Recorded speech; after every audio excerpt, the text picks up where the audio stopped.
E falando um pouco de história, né, como eu comentei, da enxertia, queria saber do Michel, trazer um pouco aí da história da Sakata na enxertia, né, tanto fora do Brasil, quanto ela vindo para o Brasil, um pouco, assim, da história da Sakata em relação à enxertia.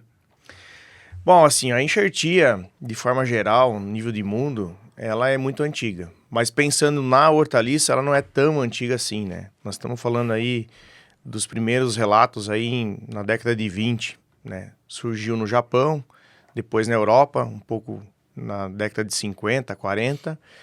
E ela foi sempre buscando a questão da resistência a doenças Lá no que é início, lá quer no dizer, início. né? Lá Isso. nos primórdios do negócio. Hoje dá para se dizer que já mudou um pouco essa ideia e busca-se também melhorar a questão de qualidade e longevidade de colheita, né?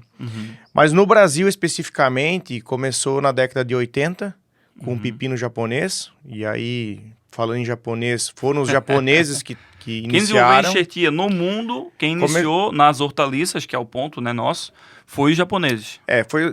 Há outros relatos, mas de forma geral foram os geral. japoneses. Os japoneses, quando nós estamos dormindo, eles estão estudando, Estão né? estudando, isso aí. Nunca vi. É um povo muito inteligente. E no Brasil, então, começou com um pepino japonês buscando resistência a doenças, tá?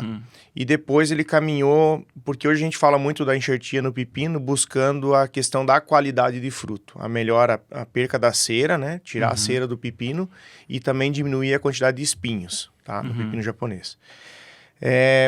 Aí, nas outras culturas, foi depois, na década aliás, por ano de 2000, 2003, começou a pensar no pimentão. E aí, lá por 2008, 2010, começou a se intensificar a questão do tomate, né? E o pimentão veio... Então, a ordem, vamos dizer essa. Primeiro pepino japonês, pimentão e depois tomate. Nesse meio aí tem a questão da berinjela também, né? Que são as principais culturas que trabalham sem enxertia Melancia hoje, né? veio depois, acho, também, né? Mas sempre buscando primeiro a questão da resistência, de forma geral. O pimentão também foi isso, mas no pimentão a gente tem aí um ganho de produtividade maior, e aí também hoje busca-se essa questão da produtividade. No tomate, mais específico, que é a cultura que mais chama atenção, até pelo tamanho do mercado. Sim. É um dos vegetais, é isso? É certo? Vegetal, não? É uma fruta. Mas é um dos mais comercializado e consumido, acho que tomate, com certeza. Desde a indústria, né? Que é para molho de tomate e tudo mais, quanto para o salada de mesa, o saladete, o grape, vários outros tipos que tem, né? Sim.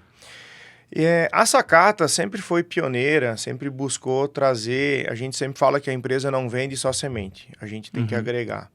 E a empresa ela veio sempre trazendo a técnica para o mercado, auxiliando os clientes.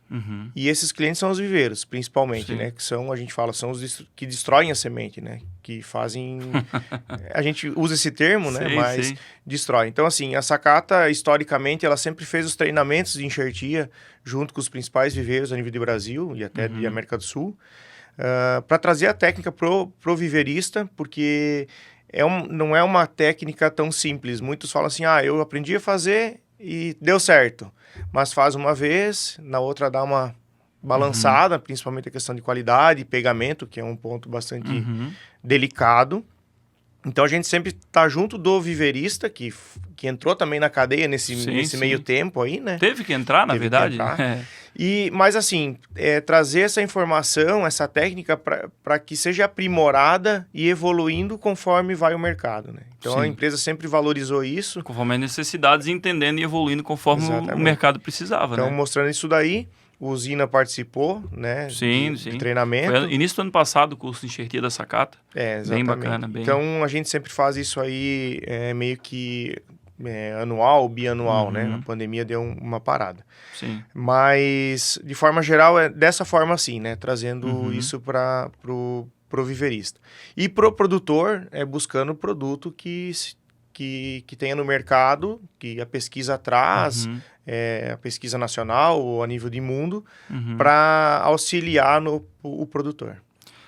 E assim, até uma pergunta para vocês dois. Em relação à enxertia, quais hoje, né? Você falou que começou vindo com a resistência, até foi um empecilho que a gente sabe muito bem de deslanchar a enxertia, porque se visava primordialmente no início a resistência e aí impactava numa queda de produtividade.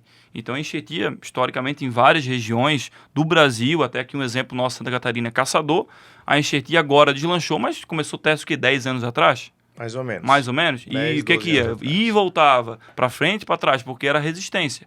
Hoje o mercado já evoluiu e ele conseguiu, em muitos casos, botar muita longevidade de planta e produtividade, calibre, ponteiro, né? Falando em tomate, por exemplo. O próprio pimentão, um pegamento de fruto gigantesco, longevidade de planta, ganhar produção. E, em alguns casos, ainda isso com uma certa resistência, certo? Sim. Então, na opinião de vocês, nível tanto Santa Catarina quanto Brasil, na visão de vocês, hoje, qual os principais diferenciais da enxertia nessas 3 principais culturas? Tomate, pimentão e berinjela. Principalmente tomate e pimentão, que são os maiores mercados, né? Quais os principais diferenciais da enxertia? O que ela está entregando para o produtor rural? O Marciano vai complementar bem essa pergunta aí, né? Eu vejo da seguinte forma, né? O produtor, o primeiro é a segurança, tá? Para o produtor. Principalmente quando a gente está falando da necessidade da resistência à doença, né? Um dos pontos que a gente observa a nível de mercado é essa confusão. Mas vamos lá, o produtor, desde que quando ele conhece a necessidade que ele tem, onde ele vai plantar, ele vai dar a direção para nós, ser assertivo com ele. Porque assim, não adianta ele buscar longevidade se ele está numa área que tem problema com doença. Porque hoje ainda a gente não tem um produto a nível de mercado, né? Que Sim. tu vai conciliar a questão do vigor, que vai garantir a longevidade, sim, com a resistência à doença. Isso é uma coisa que é bem interessante, porque é sempre uma gangorra. Não só na enxertia, eu vejo isso em outros materiais, como a abobrinha, vários outros materiais que quando tu bota, por exemplo, mais resistência, tu perde produtividade. E se tu botar ao contrário, não vai ter resistência. Então é meio que uma gangorra isso daí, né? Mas existem outras coisas assim que, só para complementar, né? Tu tocou no mercado de caçador, que ele é uma referência a nível de Brasil, sim, né? Hoje é um dos maiores cultivos campo aberto enxertado, acho, no Brasil, pelo que eu ouvi falar um tempo atrás. Deve estar se tornando, se não foi no ano passado, deve se tornar esse ano. Sim. Mas, conhecendo um pouco a região, a gente atua lá também, né? Faltou alguns detalhes para deslanchar lá no passado, há 10, 12 anos atrás, né? Sim. Então, por exemplo, era comum tu chegar na lavoura e o produtor ter uma lavoura com uso de porta-enxerto de resistência à doença e ele chegar ao chego de terra, que é comum, né? Comum para o produtor de tomate, e ele chegar a terra para cima do enxerto. Sim. Então, e aí um detalhezinho pequeno, sim, né? Mas que faz dá um entrave bastante grande. Né? Então é um pouco disso. Mas hoje acredito assim que o produtor também evoluiu. Sim. Né? Nós estamos falando se obrigou, né? Que a informação vai muito rápido. Então a gente vai conseguir melhorar isso daí, né? O Marciano tem experiência mais aqui, né? Mas ele é mais ou menos por aí, né? Não, o mercado em si, as dificuldades de implementação e de mercado, ele pode falar daqui, mas nível Brasil é bem parecido, cada região com a sua diferença pouco, certeza. Mas de modo geral, as barreiras são quase as mesmas, né? Só para complementar, né? A história diz que os primeiros enxertos foram sempre focados, né? Como o senhor já falou, na questão da resistência, né? E hoje se sabe que a resistência já não é mais o foco principal. Hoje se busca muitas outras coisas, né? Em relação à questão da enxertia. Então, o que acontece hoje, a gente está numa situação que o produtor, a grande maioria do produtor, principalmente os produtores pequenos, as regiões ainda onde a enxertia é uma novidade, a gente tem muita dificuldade ainda em um produtor entender realmente para que serve a enxertia, né? Então, para que hoje a gente, vamos dizer assim, a enxertia vai servir hoje para a gente adquirir resistência a doenças, né? A enxertia hoje vai servir para a gente obter resistência à salinização, a enxertia hoje vai existir existe para uma situação, de repente, talvez numa região muito fria, onde você consegue proteger essa planta contra o solo frio, regiões muito áridas, calor, enfim. Então, existem enxertos hoje para diversas coisas, não só para a proteção da doença em si. E essa questão do vigor foi uma coisa mais recente, né, que hoje a gente tem porta-enxerto com resistência, com enxerto aí um pouco de vigor, um médio vigor, e tem aqueles porta-enxerto com vigor mais alto, né, que são os materiais então mais modernos, né, onde a gente consegue adquirir, além do vigor, a gente vai conseguir adquirir uma produção mais prolongada, o produtor vai conseguir prolongar o ciclo dessa planta, consequentemente, mais produtividade. Mas falando, então, na região da Grande Florianópolis, a situação mais próxima da gente, tem a região do Alto Vale, do Médio Vale, a gente tem situações onde a gente busca mais a questão da enxertia resistência propriamente dita, né? Então, para a questão mais da serra, por exemplo, a região de Bom Retiro, hoje a gente tem os produtores mais tecnificados, produtores maiores, que é uma mesma situação, então, de caçador, onde o pessoal já está buscando mais a questão da resistência. Até para a questão de... geralmente a resistência está muito atrelada a, vamos dizer, reutilizar uma área que já foi tomate em algum período atrás, e quem geralmente, ao meu ver, usa grandes produções em terra nova, acaba optando mais pelo pé franco, historicamente, porque gera um resultado, não tem um problema de doença de solo, e ele tem uma longevidade bacana, legal, dá um resultado. Já na repetição diária, já tem essa dificuldade, né? Isso mesmo. Então, por exemplo, hoje, quando a gente vai falar com um determinado produtor aqui na nossa região, a gente tem que tentar entender o que ele busca, né? Então, eu quero plantar, mas aqui, meu terreno ali já está há muito tempo, né? Então, aqui é muito comum, a gente estava rodando hoje na região de Santo Amaro, encontrar produtores que plantam tomate há 40 anos na mesma terra. Sim. Ou seja, um ano pula para um lado, aí no outro não repete para cá. Ou seja, tu vai ver, o cara já plantou tomate 20 vezes no mesmo local, 15 vezes, 10 vezes. É muito comum aqui na nossa região. Então, até estava conversando com a nossa colega Sabrina hoje lá, até expliquei para ela. Existem terras muito boas ainda em relação... Porque, cara, tu imaginar que o cara já plantou tomate 20 vezes na mesma terra e ele ainda consegue... E ainda está produzindo alguma coisa... Ainda consegue produzir tomate em pé franco, é praticamente que um milagre, né? É quase um milagre. Só que o que está acontecendo? De alguns anos para cá... Caiu muito. Vamos dizer aí, uma faixa aí de uns 5, 6 anos para cá, é nítido, né? A gente sabe que o tempo está estranho, né?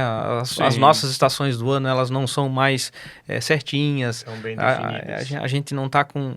Então não dá para contar muito com essa questão de frio, calor na hora certa, porque normalmente não é isso que vai acontecer. O tempo está cada dia mais louco, né? E a gente começou a ter muito problema aqui na nossa região, principalmente na questão de Housetonia.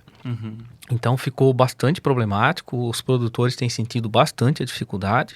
Então hoje está muito comum, ano passado, ano retrasado, esse ano, rodando na região, a gente viu muitas áreas abandonadas, o pessoal abandonou lavoura.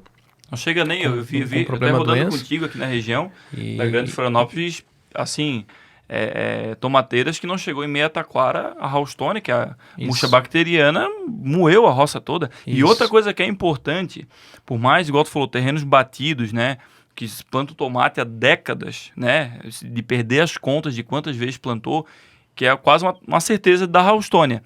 Mas já vi também na Serra Catarinense Bom Retiro, terreno novo, que nunca foi tomate, no primeira vez que botar pé franco da Housetonia. Primeiro ano da murcha bacteriana. E aí, como é que vai explicar isso aí? Ou da tal fusário também, mas como não foi tomate? Então, o povo entender, até um gancho que eu quero puxar aqui, é a questão assim, o produtor poder entender que a enxertia ela não resolve, não, agora eu enxertei aqui o tomate, o pimentão, então tá tudo resolvido, não tem mais doença, minha produção tá garantida, o clima não vai mais me afetar tanto assim, e não é nada por aí. A enxertia ela é uma ferramenta que veio para somar com várias coisas que o produtor vai ter que continuar fazendo, vai agregar valor na produção dele.